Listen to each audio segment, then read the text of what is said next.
Hello दोस्तों, आज हम विज्ञान कक्षा 10वीं के महत्वपूर्ण एमसीक्यू देखेंगे जो प्रश्न बैंक जीपीएस प्रश्न बैंक जो 2023 की नई आई हैं उसके हैं। तो आइए अब जल्दी से हम शुरू करते हैं। तो हम सबसे पहले आज अध्याय 1 रासायनिक अभिक्रियाएं एवं समीकरण इसके सही विकल्पों को देखेंगे, पढ़ेंगे, समझेंगे। चलिए स्टार्ट करते हैं। तो पहले नंबर पे है, किसी रासायनिक अभिक्रिया का निर्धारण होता है जब अवस्था में परिवर्तन हो, रंग में परिवर्तन हो या तापमान में परिवर्तन हो या उपरोक्त सभी। तो इसका करेक्ट आंसर हो जाएगा उपरोक्त सभी। अब चलिए दूसरा क्वेश्चन देखते हैं।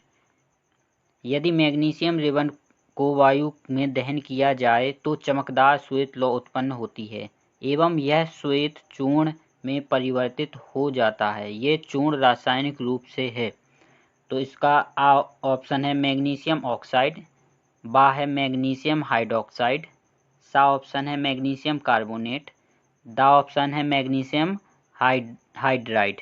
तो इसका करेक्ट आंसर हो जाएगा ऑप्शन ए, मैग्नीशियम ऑक्साइड। चलिए हम तीसरा क्वेश्चन देखते हैं अपना। तीसरा क्वेश्चन हमारे सामने है, कैल्शियम ऑक्साइड की जल के साथ अभिक्रिया किस प्रकार की होती है? तो ऑप्शन ए है ऊष्माशोषी, ऑप्शन बी है ऊष्माक्षेपी, ऑप्शन सी है अवशोषी, ऑप्शन डी है विस्फोटक। तो हमें पता है कि कैल्शियम ऑक्साइड हमारा बिना बुझे चूने का सूत्र है और इसकी जब जल के साथ अभिक्रिया करेंगे तो ऊष्मा उत्पन्न होगी और जिस अभिक्रिया में ऊष्मा उत्पन्न होती है उसे हम ऊष्माक्षेपी अभिक्रिया कहते हैं। तो हमारा आंसर हो जाएगा ऑप्शन डी, ऑप्शन बी, ऊष्माक्षेपी अभिक्रिया। और जिस अभिक्रिया में ऊष्मा का अवशोषण होता है उसे हम ऊष्माशोषी अभिक्रिया कहते हैं। अब चलिए चौथे नंबर के क्वेश्चन को देखते हैं। चौथे नंबर पे है, निम्नलिखित में से कौन सा भौतिक परिवर्तन नहीं है? तो उबलते पानी से जलवाष्प बनना, ये हमारा भौतिक परिवर्तन है।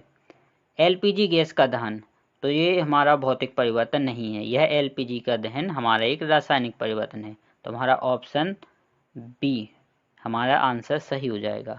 मैं दोस्तों आपको बता दूं कि जहाँ भी किसी भी चीज़ का जलना या दहन होना होगा वो हमेशा ही रासायनिक परिवर्तन होगा। अब चलते हैं ऑप्शन 5। तो इसमें है कि जल का विद्युत अपघटन एवं अपघटन अभिक्रिया है। तो जल का विद्युत अपघटन एक अपघटन अभिक्रिया है। हाइड्रोजन एवं ऑक्सीजन के निकलने में मोल अनुपात होगा। तो इसका आंसर अपना होगा ऑप्शन बी, 2:1। इसे हम इस तरह भी याद रख सकते हैं कि जल का हमारा जो सूत्र होता है वो H2O होता है, जिसमें हाइड्रोजन के 2 और ऑक्सीजन का 1 मोल होता है।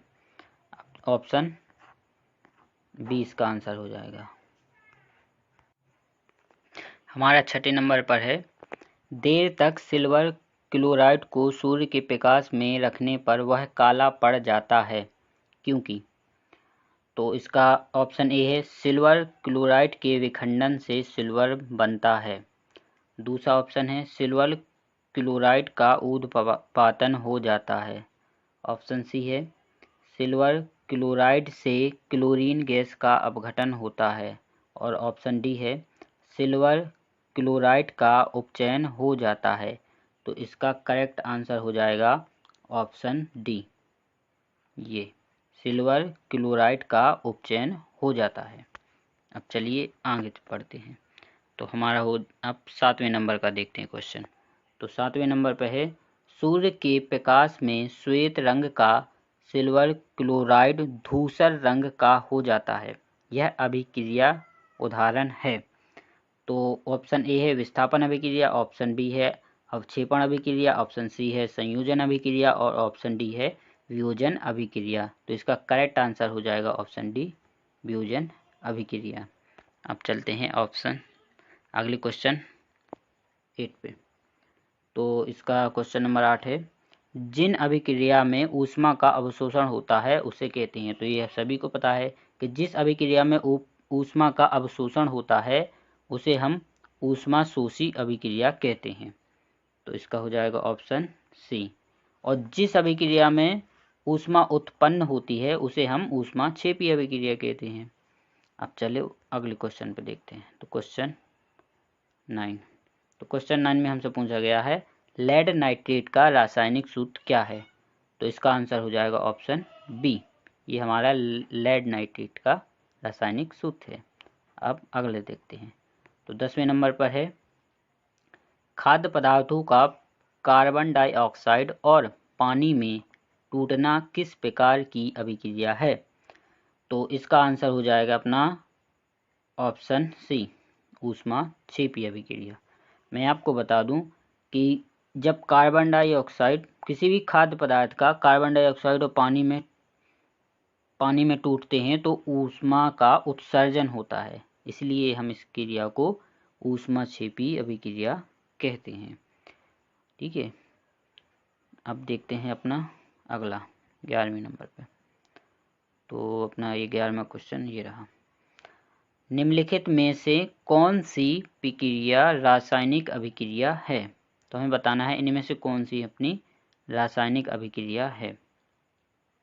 तो पहले में देखते हैं एक गैस सिलेंडर में उच्च दाब पर ऑक्सीजन गैस को संघित करना। दूसरा ऑप्शन है वायु का द्रवीकरण। तीसरा ऑप्शन है चाइना डिश में पेट्रोल को खुले में रखना। और चौथा ऑप्शन है तांबे के तार को हवा की उपस्थिति में उच्च ताप पर गर्म करना। तो इसका आंसर हो जाएगा अपना ऑप्शन डी, गर्म करना। अब अगला देखते हैं क्वेश्चन नंबर 12। क्वेश्चन नंबर 12 है निम्नलिखित में से कौन सी एक रासायनिक अभिक्रिया नहीं है। तो लोह पदार्थों में जंग लगना ये एक रासायनिक अभिक्रिया है।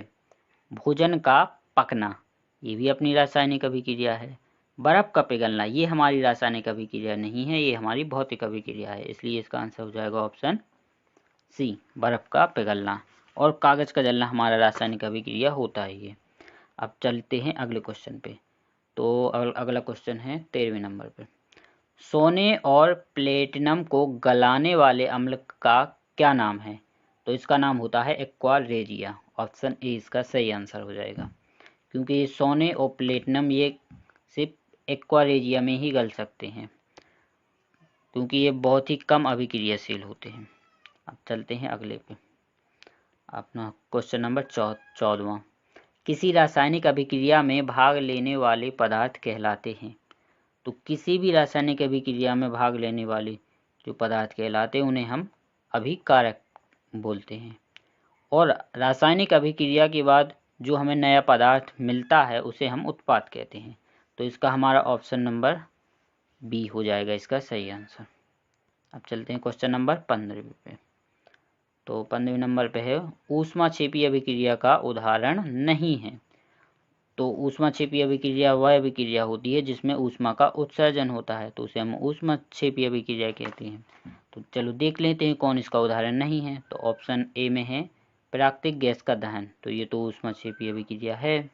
कोयले का दहन ये भी है। भोजन का पाचन ये भी है, क्योंकि भोजन के पाचन के बाद से ही हमें ऊर्जा उत्पन्न होती है, भोजन से ही पचने के बाद। और ऑप्शन डी है जल का विद्युत अपघटन। तो ये हमारा ऑप्शन ता सही हो जाएगा। अब देखते हैं प्रश्न नंबर 16। तो 16वें नंबर पर है कैल्शियम कार्बोनेट ऊष्मा की उपस्थिति में वियोजित होकर देता है। तो calcium hydroxide, calcium oxide, carbon dioxide, और हमारा ऑप्शन डी है कैल्शियम ऑक्साइड एवं कार्बन डाइऑक्साइड। तो यही हमारा सही आंसर हो जाएगा ऑप्शन डी। अब चलते हैं 7वें नंबर प्रश्न पर। तो 7वें नंबर पर है जल के विद्युत अपघटन पर मुक्त हाइड्रोजन एवं ऑक्सीजन गैस प्रतिशत है। तो ये वही हो जाएगा इसका ऑप्शन बी। इसे इस तरह से याद रख सकते हैं H2O।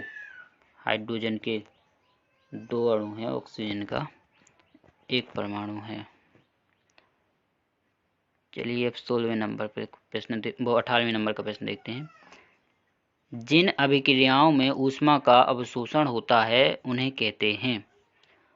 तो ये सभी को पता है कि जिन अभिक्रियाओं में ऊष्मा का अवशोषण होता है उसे ऊष्मा शोषी अभिक्रिया कहते हैं। ऑप्शन बी इसका करेक्ट आंसर हो जाएगा। अब क्वेश्चन नंबर 19, H2 का योग एवं O2 का ह्रास कहलाता है। तो जिसमें भी ऑक्सीजन का ह्रास होता है उसे हम अपचयन अभिक्रिया कहते हैं। तो ये हमारा ऑप्शन ए सही हो जाएगा। और जिस अभिक्रिया में ऑक्सीजन जुड़ती है उसे हम उपचयन अभिक्रिया कहते हैं। अब चलते हैं क्वेश्चन नंबर 20। तो क्वेश्चन नंबर 20 में Fe2O3 plus 2Al Al2O3 plus 2Fe ऊपर दी गई अभिक्रिया है। तो इसमें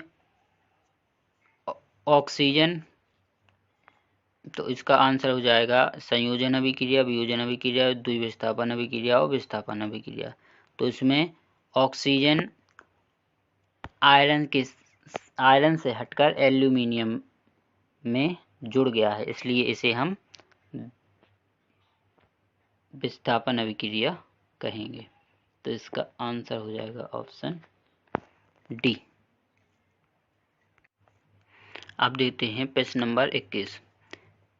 किसी रासायनिक अभिक्रिया की पहचान है।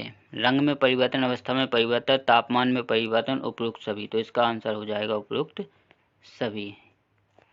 अब चलते हैं 22वें नंबर पर। तो 22वें नंबर में है कैल्शियम ऑक्साइड की जल के साथ अभिक्रिया है। ऊष्माक्षेपी अभिक्रिया, संयोजन अभिक्रिया, ऊष्माक्षेपी एवं संयोजन अभिक्रिया या ऊष्मा शोषी अभिक्रिया। तो इसका आंसर हो जाएगा ऑप्शन सी। प्रश्न नंबर 23, संयोजन अभिक्रिया का उदाहरण है। तो कोयले का दहन, कैल्शियम ऑक्साइड की जल से अभिक्रिया, प्राकृतिक गैस का दहन की जल का विद्युत अपघटन।